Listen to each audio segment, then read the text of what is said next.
Mengembangkan sistem learning analytics adalah tugas yang lumayan rumit dan kompleks karena melibatkan berbagai komponen. Paling tidak, komponen utama adalah harus adanya desain dan tujuan dari learning analytics yang akan kita lakukan. Learning analytics bukanlah tujuan tapi alat untuk mencapai tujuan yang lebih besar. Misalnya, kita sekarang menghadapi masalah di mana kita tidak tahu apakah kurikulum, program pembelajaran yang kita buat itu efektif atau tidak, terutama mereka yang mengimplementasikan blended learning atau 100% virtual learning.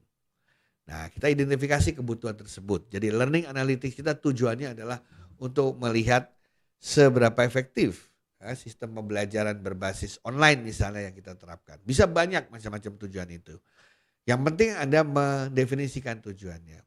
Atau misalnya karena Anda melihat bahwa topik bahasanya itu sulit, maka Anda ingin tahu apakah sasaran yang telah ditetapkan itu benar-benar sudah tercapai oleh masing-masing peserta didik sesuai dengan waktu yang telah ditetapkan. Barulah komponen berikutnya adalah komponen terkaitan dengan pengumpulan data. Sumber data itu seyogianya sekarang sumbernya udah berasal dari sensor-sensor otomatis ya. Bukan lagi input manusia, karena input manusia tuh biasanya banyak yang salah akibat human error. Jadi biasanya dalam konteks learning analytics data itu berasal dari sistem, dari LMS, dari sensor, dari IoT, ya, dari file, dari transaksi elektronik dan lain sebagainya. Nah, data-data dari data-data demografis, data interaksi, data transaksi, data kolaborasi atau data akademis itu ya itu nanti akan dikumpulkan.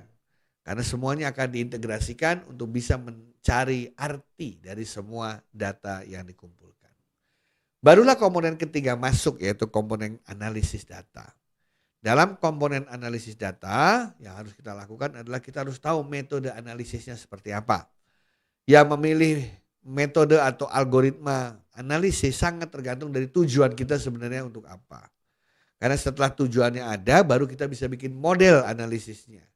Nah, model analisis inilah yang akan menghasilkan kesimpulan atau rekomendasi yang kita inginkan sesuai dengan tujuan yang ada. Agar mempermudah orang untuk membaca hasil analisis, biasanya kita nanti akan memvisualisasikan dalam bentuk laporan. Terus terang saat ini ya di mana waktu berjalan sangat cepat ya terasa 24 jam itu tidak cukup, tidak mungkin kita bikin laporan yang jelimet yang terlalu detail. Orang senang membaca laporan yang dalam bentuk ringkas ya seperti dalam bentuk dashboard ya atau dinyatakan dalam bentuk infografis yang menarik. Dan selalu hasil dari data tersebut diartikan agar bisa menjadi umpan balik.